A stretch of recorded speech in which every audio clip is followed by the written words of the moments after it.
Se a pandemia de Covid-19 é complexa do ponto de vista sanitário, um dos motivos são os graves problemas sociais enfrentados na América Latina. Para entender como o vírus atinge de maneiras distintas as mais variadas camadas da população, com forte impacto nas comunidades periféricas, entrevistamos a professora Victoria Inês Darling. Ela é graduada em Ciência Política, mestre em Estudos Latino-Americanos e doutora em Ciências Políticas e Sociais. Na UNILA, leciona nas áreas de Ciência Política e Sociologia e em Fundamentos de América Latina. Suas pesquisas são focadas em assuntos relativos à pobreza, desigualdade e conflito entre movimentos sociais e o Estado na América Latina. Em função do isolamento social, a entrevista foi gravada por videoconferência. Acompanhe. Olá, professora Victoria, seja bem-vinda ao programa. Desde já queria agradecer a sua participação aí por topar fazer esse bate-papo com a gente. Hoje a gente te convidou aqui para tocar num assunto, acredito, super difícil, né? Super espinhoso até, mas a gente vai tentar trazer isso de uma maneira mais simplificada, trazer isso para que as pessoas possam compreender um pouquinho a análise que a gente vai fazer aqui, né? Que é uma análise mais política e social da questão da crise da pandemia. Né, num momento de crise como esse que a gente está vivendo, a questão política é indissociável, né, da crise sanitária e até mesmo da crise econômica que a gente também já discutiu aqui. Então, a gente já agradece aí a sua participação, né, para nos trazer aí um pouco do seu conhecimento, da sua análise. Sempre, como a gente gosta de pontuar, acho que já é até legal fazer esse aviso antes mesmo de começar o bate-papo, de que aqui a gente não vai falar de política em termos de opinião nem de preferências pessoais, né, professora? E sim, um olhar científico, né? Eu acho que isso é importante a gente deixar bem claro, porque apesar de o assunto ser polêmico, não é a nossa intenção aqui criar apenas sensacionalismo, e sim trazer uma análise mais aprofundada mesmo, né, professora? Então, obrigada desde já, né? Gracias, Mayara. Gracias por la invitación. Bom, para a gente começar, professora, eu acho que seria muito legal você trazer para a gente um panorama do teu conhecimento sobre um termo que até você nos passou aqui, o termo que você costuma usar, o que é utilizado nessa área, que é a radiografia social, né? Como que a gente pode fazer, então, uma leitura dessa radiografia social da América Latina? Vamos falar de uma maneira mais abrangente, que eu acho que também é interessante a gente trazer, que quando a gente analisa a crise, ela não é isolada, né? A gente também é importante olhar de um contexto maior, né? Então, para a gente começar, a gente podia falar primeiro uma conjuntura mais ampla da América Latina, como que a América Latina tem sido afetada por essa crise, porque a gente sabe que existem muitas diferenças, muitas desigualdades e que nem todos os países são afetados da mesma forma, né? Então, eu sei que você tem para a gente esse diagnóstico aí para dar uma contribuição para a gente ter um pouquinho mais de conhecimento sobre isso. Exactamente. La crisis del nuevo coronavirus COVID-19 afectó de manera muy diferenciada a los distintos países de América Latina. Si bien es cierto que todos los países partimos de un mismo espacio-tiempo, digamos, que podríamos decir que desde febrero de este año comienza a detonarse, bueno, cada uno de los países pudo responder de distinta manera. Los casos, digamos, más afectados, los países más afectados fueron Ecuador, República Dominicana, México y Brasil. Y de alguna manera nosotros podemos intentar hacer una lectura que vaya un poco más allá de lo médico y epidemiológico. Digamos, desde el ámbito de la ciencia política y la sociología, nosotros buscamos tejer otro tipo de correlaciones para realizar análisis y buscamos otro tipo de causalidades. Entonces, en tiempos donde en general la lectura respecto de cómo se afronta la crisis se restringen a los datos y al dato inmediato, al dato de cantidad de números, y esos números son infectados, muertes, nosotros intentamos ir un poco más en profundidad para buscar otras razones, escapar del dato e ir un poco más atrás en el tiempo para entender, bueno, en qué condiciones se encontraban estas sociedades para que fueran afectadas de manera diferente, o si fueron afectadas de la misma manera, que tuvieran respuestas diferentes.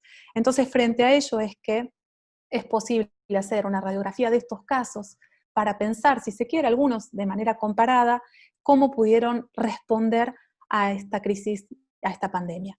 Y si bien yo te comentaba, digamos, hay un comportamiento del virus médico epidemiológico, sabemos que afecta a mayores de 60 años, sabemos que afecta a quienes tienen morbilidad previa, sabemos que afecta en una prevalencia de muerte a hombres en relación a mujeres, y que en los casos de hacinamiento el virus se transmite con mayor velocidad y se extiende de manera generalizada. Bueno, frente a ello tenemos, por ejemplo, países que son tan distintos y tan similares como Argentina y Brasil, por ejemplo, en donde tenemos, en el caso de Argentina, aún más allá de la densidad poblacional, 450 muertes, y en Brasil en el presente 23.600.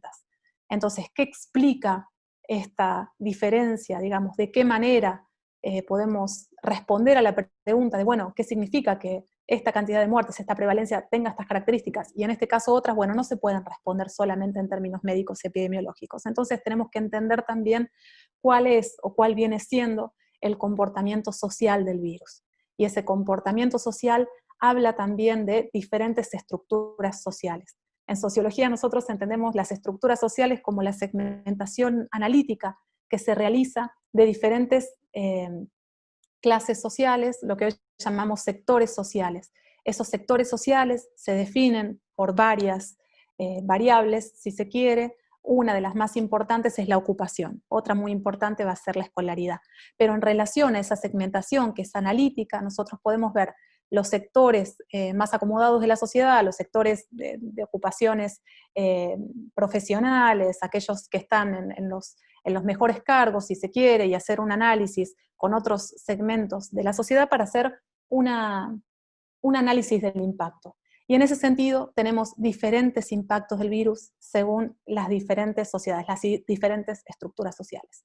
Ese es uno de los factores. Otro de los factores que ha tenido una importancia estratégica para analizar el impacto de la crisis de la pandemia del COVID ha sido también la velocidad para la implementación de políticas públicas preventivas, ¿no? Y ahí tenemos también, bueno, en estos casos sale a la luz, ¿no? En el caso de Ecuador, de México, de Brasil, digamos, si se quiere, la lentitud en la implementación de ciertas políticas, o la discusión y el debate que se llevó mucho tiempo respecto de si era necesario, por ejemplo, en Brasil, un tipo de confinamiento vertical o un tipo de cuarentena horizontal, ¿no? Esa idea de lo vertical y lo horizontal, de preservar ciertos grupos de riesgo o no, bueno, ha tenido, digamos, diferentes visiones, y esas diferentes visiones se tradujeron en diferentes políticas públicas que en mayor o menor medida arrojaron diferentes consecuencias. Entonces tenemos los casos de mayor gravedad, y el caso de Brasil es uno de los casos más acuciantes. El tiempo corre, la pandemia avanza, y todavía las políticas públicas que fueron pensadas,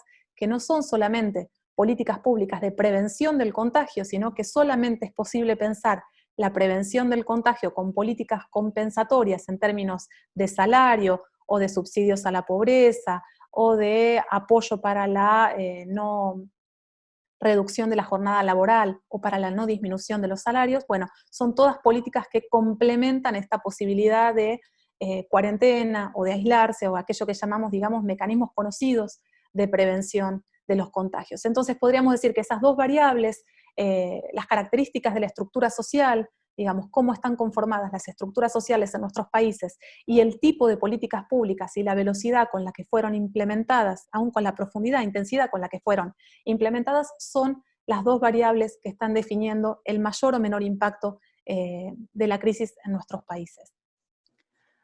Bom, aqui no Brasil, professora, como é o caso, né, que você mencionou, a gente está numa situação bem grave, número crescente de casos, o Brasil se tornando aí muito em breve, provavelmente, o novo epicentro da doença, né? E a gente observa também que, em termos de políticas públicas, como você mencionou, existe uma certa confusão, né? Me parece que às vezes o cidadão fica um pouco perdido, porque não há uma coordenação, né? Não há um trabalho em que começa lá da esfera federal e vem descendo para a esfera estadual, esfera municipal, um trabalho coordenado e que caminha numa única direção, né? O que a gente tem visto é presidente que não consegue se entender com governadores que muitas vezes tomam uma decisão, mas os prefeitos têm outra visão. A gente tem uma falta de comunicação entre esses entes, né?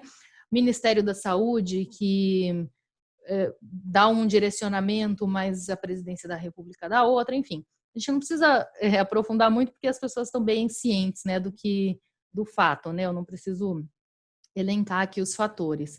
Mas o fato é que no momento em que você tem essa falta de coordenação e essa dificuldade de ter uma política clara e um plano bem definido, né? Porque a sensação que a gente tem é que não tem plano. Sempre essas camadas mais vulneráveis vão ser mais penalizadas, né, professora? Porque é aquilo, a pessoa que pode cumprir o isolamento, que pode ficar em casa, que é uma discussão que existe, né, sobre ficar em casa ou não, e que não tem o risco de perder renda ou de perder o seu emprego, ela até fica mais tranquilamente, né? A gente sabe que tem algumas pessoas que mesmo assim são contra, mas nesse caso a pessoa até fica. Eu sei que eu estou trabalhando, meu salário está lá na conta e está tudo bem, eu só preciso ter paciência e esperar mais um tempo até a pandemia diminuir. Mas as pessoas que não têm essa condição, as pessoas que já ou têm trabalhos informais, ou que dependem mesmo do seu trabalho no dia a dia, né? Aquela expressão de que a pessoa trabalha durante o dia para poder comprar o jantar, né? As pessoas que não têm essas condições e que aí, além disso, já moram em lugares onde é mais difícil fazer o isolamento, onde é mais difícil ter acesso aos aparatos de saúde, essas pessoas acabam sendo mais penalizadas, né, professora? A dispersão do vírus com certeza é muito maior, porque elas se põem mais em risco, elas convivem já em ambientes naturalmente confinados e aglomerados, ou seja, tudo isso sempre nos aponta para um caminho em que a desigualdade social vai ser agravada, né? Isso estou falando aqui em termos de Brasil, mas se você quiser comentar também nos outros países que você mencionou, por favor, fica à vontade, professora, para a gente poder tentar ter esse panorama. É mais ou menos isso mesmo? En realidad, Brasil tiene especificidades que en ese momento tal vez estén, digamos, llamando más la atención, porque la crisis de la pandemia visibilizó una crisis que ya existía y que tal vez la pandemia intensificó, digamos. Es una crisis epidemiológica, es una crisis que tiene que ver con el sistema sanitario, pero que puso en evidencia una crisis política que se agudiza cada vez más. Hace mucho tiempo que no veíamos en Brasil una secuencia de datos en términos políticos e institucionales de tal vertiginosidad. No hablo solamente del proceso de fragilización del Gabinete Nacional, ¿no? En donde se dio en muy poco tiempo la renuncia de 2 ministros de salud, la renuncia o renunciados, o ellos mismos renunciaron, o la renuncia del ministro de Justicia, sino que además existe en este momento una crisis de liderazgo que podríamos llamar, en los términos teóricos, digamos, de Juan Lins, una crisis de vacío de poder, en donde es muy difícil que el Poder Ejecutivo logre tener obediencia, digamos, de aquellos quienes confían en él, que arroja mayor gravedad a la situación. Entonces esas dos crisis se solapan, y esas dos crisis lo que están haciendo es cambiar la atención de la opinión pública de una manera muy difícil de seguir, ¿no? Es difícil seguir los acontecimientos políticos y al mismo tiempo recibir indicaciones claras de la prevención de la pandemia. Algo que comentábamos hace un rato, y es que está faltando todavía en Brasil, mucho más en términos comparativos que en otros países como Paraguay y Argentina, una pedagogía, ¿no? Una pedagogía de cómo prevenirse, una pedagogía del Ministerio de Salud con directrices claras de las medidas que es necesario tomar para no contagiarse, medidas claras de cuáles son las formas de atenderse en caso de que ocurra un contagio en la familia, por ejemplo, cuáles son los mecanismos de aislamiento, cómo debe ser la dinámica familiar o la dinámica comunitaria o la dinámica en los sectores de las favelas o en los sectores vulnerabilizados para prevenir, digamos, mayores contagios. Entonces esa falta de una pedagogía también está exponiendo una fragilidad que se solapa, insisto, a estas ideas de cambio de atención de la opinión pública. Como vos decías, hay sectores que reciben el impacto de la pandemia en mayor medida. Uno de los comportamientos del virus en Brasil, y es de los más llamativos, es que los contagiados no son de la faja etaria que en otros países. Se habla de población vulnerable, quienes tienen morbilidad y son mayores de 60 años. Bueno, en Brasil eso ocurre con otra connotación, y es que están siendo infectadas personas que tienen entre 38 y 60 años también. Entonces, esa juvenilización, si se quiere, que también habla de una subrepresentación del total de infectados por el bajo índice de testeos, lo que está mostrando también es que el comportamiento social del virus en Brasil tiene algunas peculiaridades. E insisto, la estructura social define en mucho ese comportamiento social. Es un virus que llegó de aquellas personas que podían viajar, de aquellos sectores medios y altos que lograban ir en avión a otras latitudes, y que cuando llega el virus en febrero del corriente año, digamos el día 26 de febrero, el primer caso que se desata se da en San Paulo, en el Cono Sur, bueno, esa falta, digamos, de conocimiento sobre qué es lo que iba a ocurrir, fue también transformándose al calor de esa estructura social.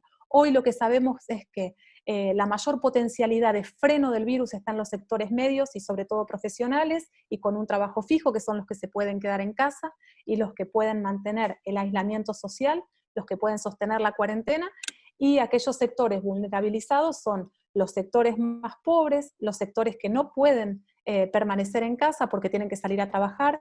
Es un total muy grande en Brasil y muy complejo. Estamos hablando de 49 millones de trabajadores informales en Brasil. Estos 49 millones de trabajadores no tienen un apoyo. Ahora se acaba de decretar que va a haber un apoyo emergencial de R$600 también para ellos, pero que hasta ahora no lo recibieron. Entonces, quienes hasta ahora no lo recibieron no pueden permanecer en casa.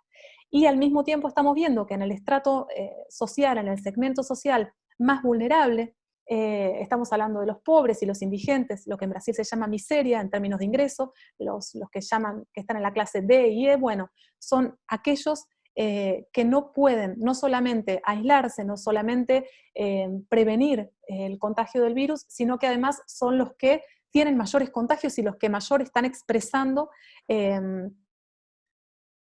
que el virus está haciendo más que grave, digamos, la letalidad del virus. Entonces, ese comportamiento social está expresando a gritos la necesidad de una política, de protocolos específicos para los sectores pobres, vulnerables y los trabajadores informales. Es de esa emergencia de políticas públicas de las que estamos hablando, donde la crisis de liderazgo y donde la crisis de representación política está impactando también en esta otra crisis, ¿no? Que es una crisis sanitaria.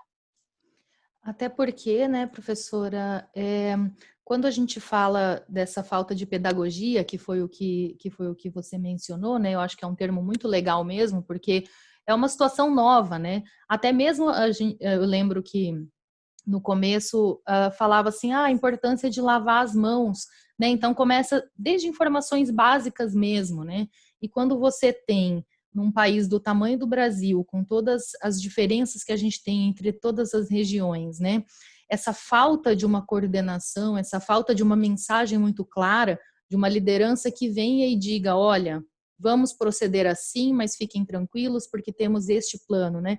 Isso é muito grave, né, professora? E você mencionou o exemplo da Argentina, que eu acho que é um comparativo muito bom da gente fazer, até porque também é uma área que você tem bastante conhecimento para nos trazer elementos para fazer essa análise, né? A diferença brutal entre a Argentina e o Brasil, né? Que é o nosso país aqui vizinho e que está adotando protocolos completamente diferentes do Brasil e que até o momento está se saindo muito bem sucedida, né, professora, na redução não, né, impedindo que o número de casos cresça muito, né, e o número de mortes também, que no Brasil já é bastante assustador, né? Quais os protocolos, por exemplo, que a Argentina adotou que tem garantido esse sucesso, professora, no combate à pandemia? En primer lugar, la primera política que se adoptó en Argentina hacia mediados de marzo fue el aislamiento. Inicialmente no fue obligatorio, pero después en un periodo de 15 días se convirtió en un aislamiento obligatorio, en la cuarentena. Pero esa cuarentena, como te comentaba antes, no puede ser simplemente decretada, sino que tiene que ser acompañado de otras políticas para que sea efectiva, porque no es lo mismo, insisto, para un trabajador formal que para un trabajador informal quedarse en casa. Quien recibe y quien no recibe su salario hace toda la diferencia. En el caso argentino, esas medidas económicas que fueron implementadas fue también, así como en Brasil, este apoyo emergencial de R$600, bueno, en Argentina se habló de un subsidio de 10.000 pesos para las familias y solamente lo podía recibir un miembro de un grupo familiar. Eso fue cambiando con el tiempo y no solamente, digamos, no cambió, digamos, se puso en práctica, pero fue complementado por otras políticas. Una de ellas consistió en un apoyo en el cual el Estado financia el 50% del salario de empresas, sobre todo pequeñas y medianas empresas, aunque después hubo una crítica porque también fue aplicado para grandes empresas, en donde el Estado se responsabilizó del pago del 50% de los salarios hasta 2 ingresos mínimos para aquellas empresas que manifestaran encontrarse en crisis a causa de la pandemia.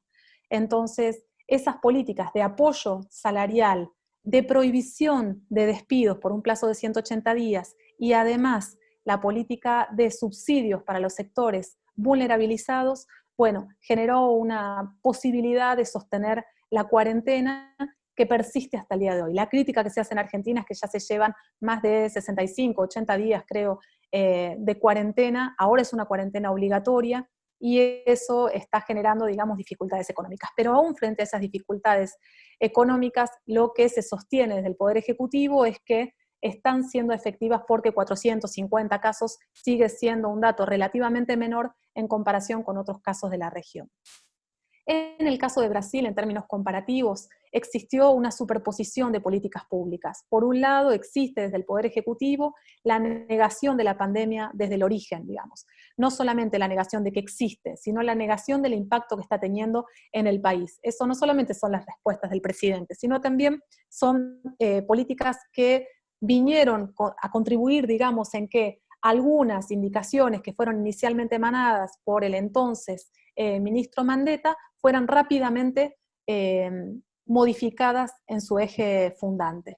Y esa modificación lo que hizo fue confundir a la población, confundir a la sociedad brasileña en términos de qué era lo necesario y qué no es lo necesario, qué es lo importante y qué no, cómo preservar la vida y cómo no hacerlo. Y lo que terminó generando es algo bien complejo también en la estructura social, porque los sectores más ávidos de lectura, los sectores que se informan, los sectores que tienen mayor acceso, si se quiere, a medios de difusión cultural, fueron capaces de entender que debían preservarse y debían cuidarse. Y los sectores menos informados, a no ser a través de los medios de comunicación, pero los sectores que tienen menos acceso a una lectura, menos acceso a la cultura, menos escolarizados, son aquellos que entendieron que la crisis iba a pasar rápidamente y que ellos no tenían nada que hacer para prevenir la pandemia. Entonces, eso también generó interpretaciones muy diferentes que podríamos ver en términos de segmentación y son bien complicadas en términos de impacto y en términos de percepción de la crisis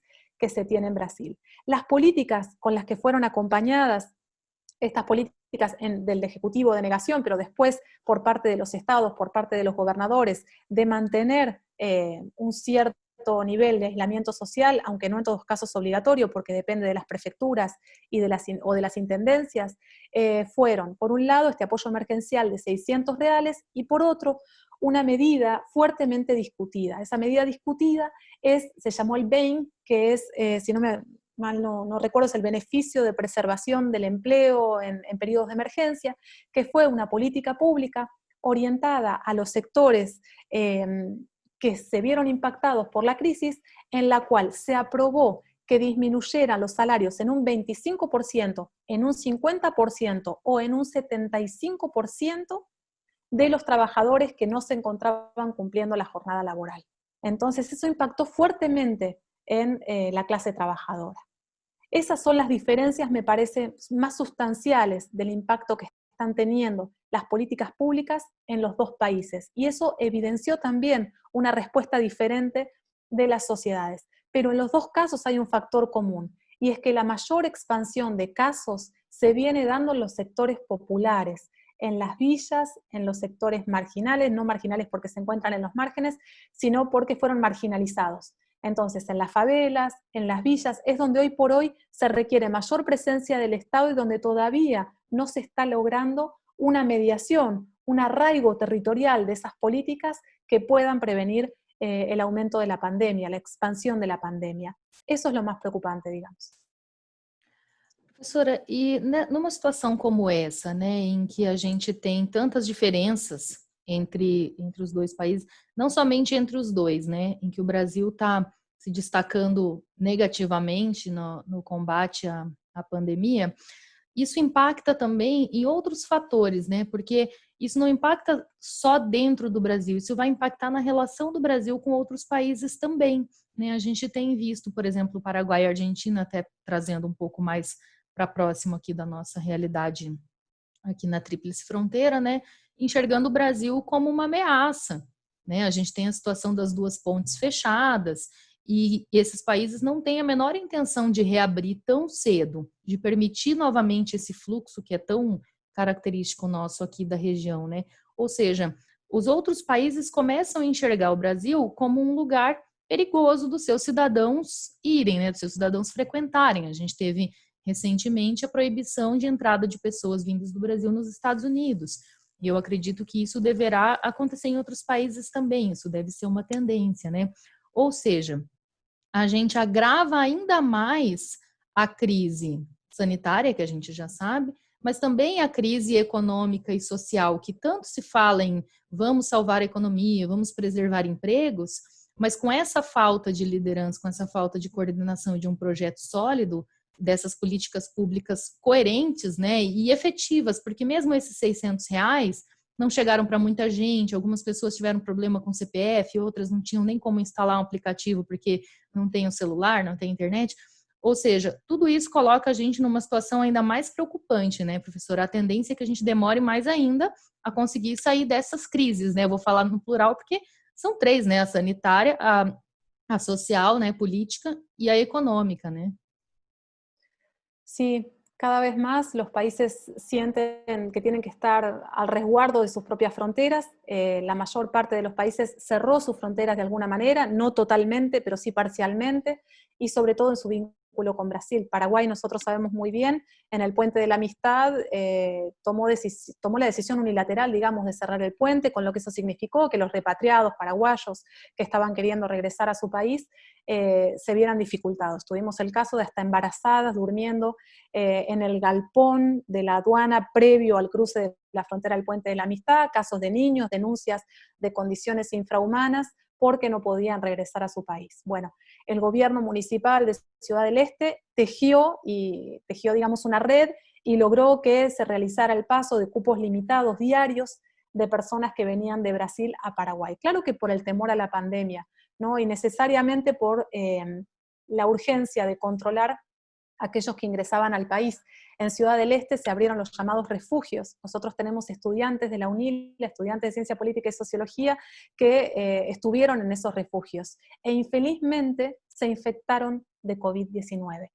Y eso es porque existió una falta de atención precisa, falta de conocimiento de las formas de transmisión y al mismo tiempo falta de cuidado, ¿no? De un total de 115 personas que hubo en un momento en el refugio de Ciudad del Este, con personas que venían de Brasil, 85% estaban infectados, muchos asintomáticos, pero aún así con una falta de cuidado que llamaba poderosamente la atención. Entonces, sí, las consecuencias están siendo de cierre de las fronteras y sobre todo en nuestra región eso se visibiliza porque debieron tomar decisiones unilaterales. En el caso de Argentina fue similar. Argentina cerró su frontera y solamente dejó abiertos corredores sanitarios.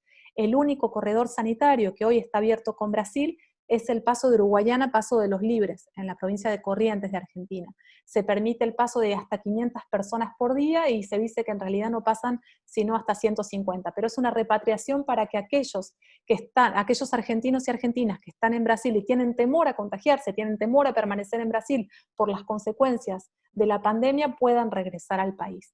Estas políticas constituyen políticas no proteccionistas, digamos, como en los viejos tiempos, como las pensábamos en términos económicos, sino que son políticas que responden a una urgencia y una emergencia por la falta de actitud política por parte en este momento del gobierno brasileño, de cuidado si se quiere, porque hay una falta, insisto, no solamente pedagógica, sino también de políticas de cuidado. Y eso tiene sus consecuencias, pero no solamente tiene consecuencias en el ámbito de las fronteras, sino también en términos de integración regional.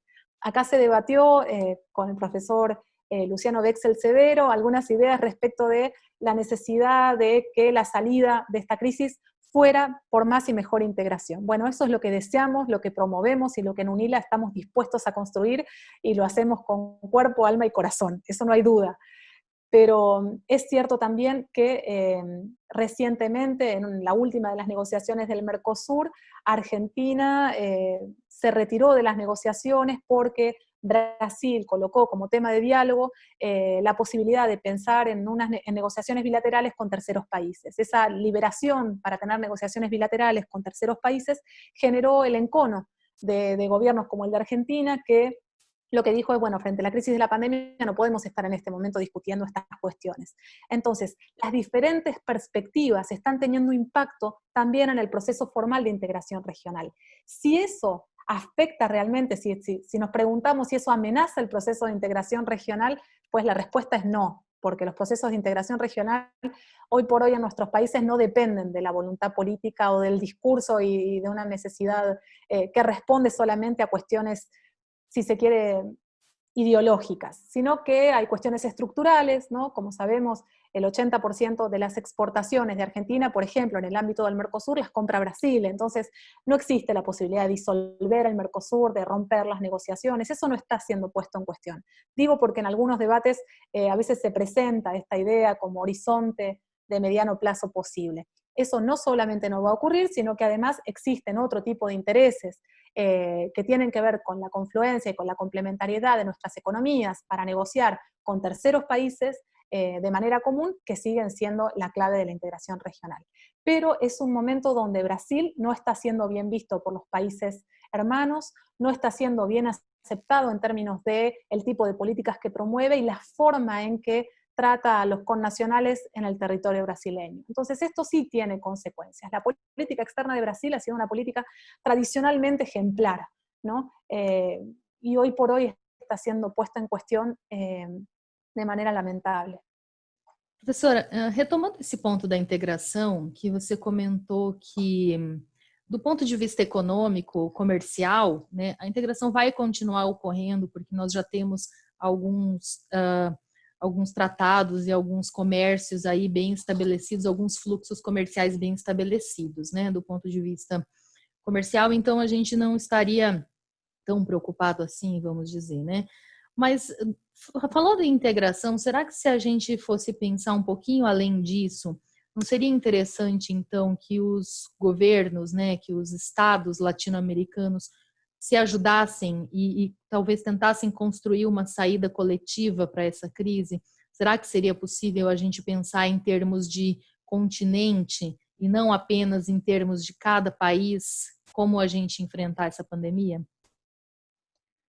Seguro, es un desafío que está puesto sobre todos y todas nosotros. Desde los inicios de los debates y posibilidades de tejer una integración en América Latina en el siglo XIX, aquello que estaba puesto era mucho más el carácter político de la integración y la necesidad de pensarnos unidos para negociar, porque las estrategias de integración no son solamente apuestas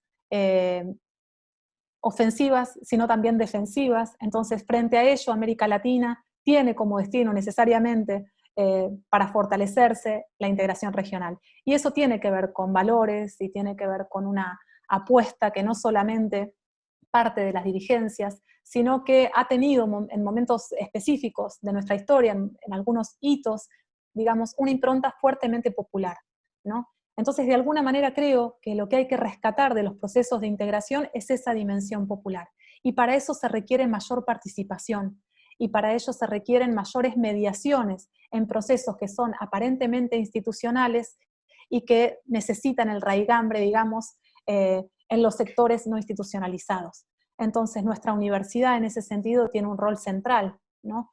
Cómo pensar la integración más allá de las élites, cómo pensar la integración más allá de los estados, o más allá de las instituciones del Estado, depende de la interpretación que tengamos de Estado. Pero lo que es cierto es que el desafío está puesto y que requiere de mayor participación popular, requiere de la voz de nuestros pueblos para volverse una demanda concreta en los tiempos que corren. Professora, você trouxe umas reflexões muito interessantes aqui para a gente, muitos elementos, né, para a gente poder refletir. E aí, já que você trouxe o papel da UNILA, eu queria que a gente só, então, para finalizar, né? A gente gostaria de ficar mais tempo aqui conversando, porque realmente o assunto é muito rico, muito amplo e muito complexo, né, professora? Já que, para a gente poder se encaminhar para o final, já que você trouxe o papel da UNILA, eu queria que você falasse, então, um pouco da tua visão sobre o papel também da, da criação de conhecimento, da construção de conhecimento nessas áreas, né? É um ponto que a gente tem tocado aqui também, porque a gente acredita que a pandemia ela não vai ser solucionada só do ponto de vista sanitário, só do ponto de vista de a gente descobrir uma vacina ou um medicamento, né? Ela traz todas essas dimensões que a gente tem tentado montar aqui, tem tentado colocar, né, como se fosse um quebra-cabeças aqui e montando para compreender o cenário mesmo. Então, eu queria que você trouxesse para a gente também, do ponto de vista da produção de conhecimento, de pesquisas, de estudos, e aí, claro, né, a UNILA é muito, muito forte nesse sentido, desse aspecto, da visão política, social, das ciências humanas, dessas pesquisas, que, como você disse, nos permitem entender como que o vírus atinge determinadas populações mais do que outras, além do aspecto sanitário, né? Eu queria que você fizesse um comentário sobre esse papel da nossa universidade, não apenas da nossa universidade, mas principalmente, mas de todas as universidades na construção desse conhecimento. Sí, sobre todo me parece que hay un papel que en este momento es necesario destacar de las ciencias sociales, que son en general las olvidadas, digamos, o las relegadas o las consideradas subsidiarias de otros tipos de conocimiento, y que en este momento me parece que aflora la necesidad de repensar. Insisto, para escapar del dato inmediato, para escapar de la pandemia como fenómeno eminentemente presentista, sino contemporáneo, sino entender las razones, las raíces, el impacto social, el vínculo que tiene en las relaciones sociales y políticas de nuestros países, en el entramado institucional y la forma en que se resuelven o no ciertos problemas, permanecen o no ciertos problemas, y para entender sobre todo esta idea inicial con la que comenzamos, que era la de la radiografía, bueno, cómo se comportan nuestras sociedades frente a problemas semejantes, digamos, qué sectores pueden responder y cuáles no, sobre cuáles es necesario prestar mayor atención, pero es una necesidad de producir conocimiento para que las políticas públicas sean cada vez más precisas y tengan resultados efectivos, concretos.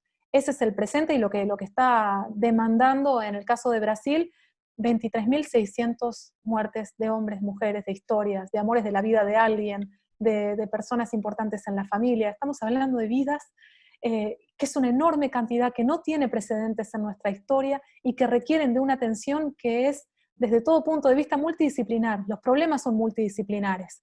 No existen disciplinas importantes y suficientes para explicar un fenómeno social. Entonces, acudir al conocimiento de las ciencias sociales parece ser muy importante para entender las condiciones previas, las consecuencias posibles y las formas de abordar problemas como este. Yo creo que este es un momento en particular, para cerrar, y te prometo que soy breve, que es un momento único en la historia de América Latina, digamos, en que se nos permite poner en cuestión la desigualdad, porque lo que está denotando esta problemática es que la desigualdad estructural de las sociedades latinoamericanas arroja consecuencias demoledoras.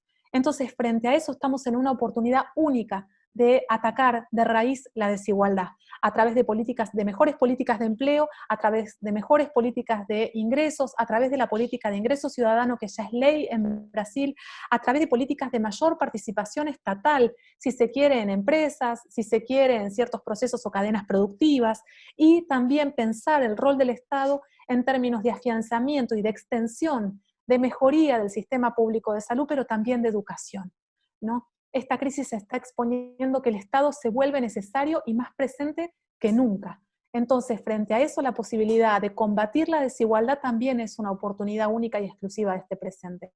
Ojalá estemos a la altura y seamos capaces de demandarlo desde los pueblos, desde nuestras sociedades, desde la atención de la necesaria urgencia de los sectores más vulnerables en ese sentido, ¿no? Necesitamos la participación de los pueblos para pensar en estas formas, para demandar esta lucha contra las desigualdades, que es lo que signa las sociedades latino-americanas. Professora, muito obrigada. A gente agradece muito sua participação. Acho que essa sua última fala foi muito, muito forte, assim, e é algo que a gente não pode perder de vista, né?